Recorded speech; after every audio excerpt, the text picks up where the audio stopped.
સુરત ભેસ્તાન વિસ્તારમાં એકલારા ભાણોદરા રોડ ઉપર અવાવરૂ જગ્યાએથી શંકાસ્પદ ડ્રમ મળી આવ્યું હતું, જેમાં લાશ હોવાની આશંકા સાથે પોલીસ વજનદાર ડ્રમ લઈ સિવિલ હોસ્પિટલ પહોંચી હતી.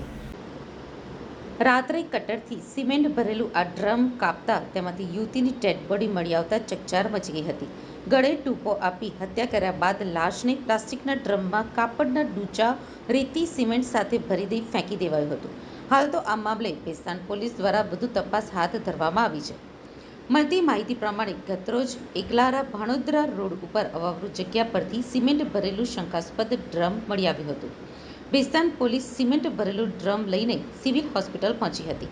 ભારેખમ ડ્રમ થોડુંક ખુલ્યું હતું અને પગ જેવું દેખાતા લાશ હોવાની આશંકા પોલીસે વ્યક્ત કરી હતી, જેના પગલે સિવિલના તબીબો પણ ચોંકી ઉઠ્યા હતા. પીએમ રૂમમાં આ ડ્રમ મુકાયું હતું. 5 ફૂટના આ ડ્રમને તોડવા એકતા ટ્રસ્ટની ટીમની મદદ લેવાઈ હતી, તો બીજી તરફ એફએસએલની ટીમ પણ સિવિલ દોડી હતી. ભારે જહેમત બાદ કટરથી ડ્રમ તોડવાનું શરૂ કરાતા જ પોલીસ અને તબીબો સહિત સૌ કોઈ અવાક થઈ ગયા હતા. ડ્રમ તોડાતા તેમાંથી યુવતીની લાશ મળી હતી. ડ્રમમાં યુવતીની લાશ ઊંધી રાખવામાં આવી હતી. યુવતીની લાશ જેમાંથી મળી છે તે બાંધકામ સાઇટ ઉપર પાણી ભરવાનું પ્લાસ્ટિકનું ડ્રમ હતું. આ ડ્રમમાં યુવતીનું માથું અંદરની સાઈડ અને પગ બહારની સાઈડ હતા.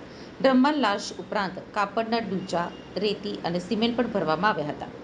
યુવતીની હત્યા કરી લાશનો નિકાલ કરવામાં હત્યારાઓએ આચરેલી ટ્રીક જોઈ પોલીસ અને તબીબો વિચારતા થઈ ગયા હતા.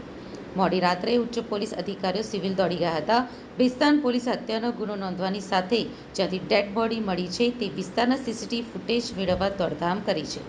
પોલીસે સ્થાનિક વિસ્તારના લોકોના નિવેદન લેવાની કવાયત હાથ ધરી હોવાનું પણ જાણવા મળ્યું છે.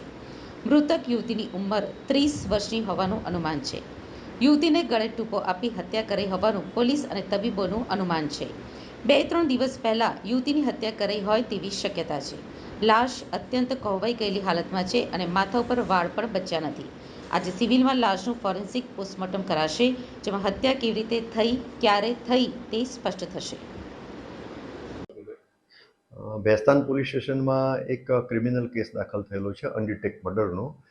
બીએનએસની કલમ 103(1) અને 238 મુજબનો. આ ગુનાની હકીકત એવી છે કે એક ટાટા ટેલિકોમ કંપનીમાં એક એમ્પ્લોયી સર્વિસ કરે છે. એ આ જે ડેડ બોડી જ્યાંથી મળી ત્યાંથી પસાર થતા હતા. બનાવની જે જગ્યા જે છે એ ભેસ્તાન પોલીસ સ્ટેશનની હદમાં ભાણોદરા ગામની સીમમાં અને સચિન પોલીસ સચિનથી તે ડિંડોલી તરફ જતા રોડ ઉપર આ જગ્યા આવેલી છે. તો એમણે ત્યાં જોયું તો એક વાદળી કલરના પ્લાસ્ટિકના પીપમાં એક ડેડ બોડી પડેલી હતી પાણીમાં. થોડું પાણી પણ ત્યાં ભરાયેલું હતું અને ડેડ બોડીના ફક્ત પગ દેખાતા હતા, નીચેનો ભાગ. અને મીનવાઇલ ત્યાંથી પોલીસ પણ પસાર થતી હતી, પેટ્રોલિંગની મોબાઈલ. એટલે એમણે પોલીસનો ઊભા રાખી અને એમને જાણ કરી કે એક ડેડ બોડી પ્લાસ્ટિકના પીપમાં પડેલી છે. એટલે આ બાબતે પછી પોલીસ સ્ટેશનમાં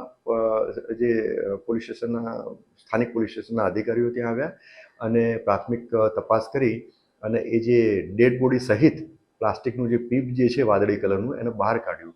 તો જોવામાં આવ્યું કે ડેડ બોડી ઊંધી પ્લાસ્ટિકના પીપમાં નાખવામાં આવેલી અને એમાં સિમેન્ટ કોન્ક્રીટનો માલ પણ ભરવામાં આવેલો. એટલે ટૂંકમાં ડેડ બોડી નીકળી શકે એવી પોઝિશનમાં હતી નહીં.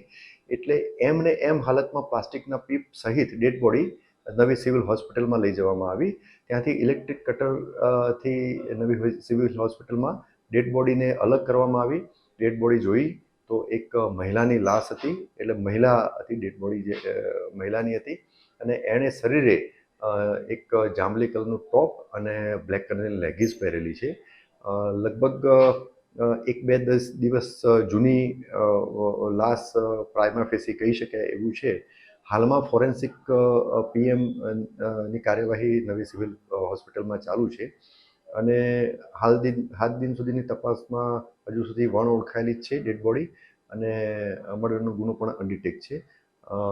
સ્થાનિક પોલીસ સ્ટેશન એની સાથે સાથે ક્રાઇમ બ્રાન્ચની અલગ અલગ ટીમ અલગ અલગ એંગલ અને અલગ અલગ મુદ્દાઓ પર આ ડેડ બોડીને આઈડેન્ટિફાય કરવા માટે, ઓળખ કરવા માટે અને ગુનો ડિટેક્ટ કરવા માટે પ્રયત્ન કરી રહેલ છે.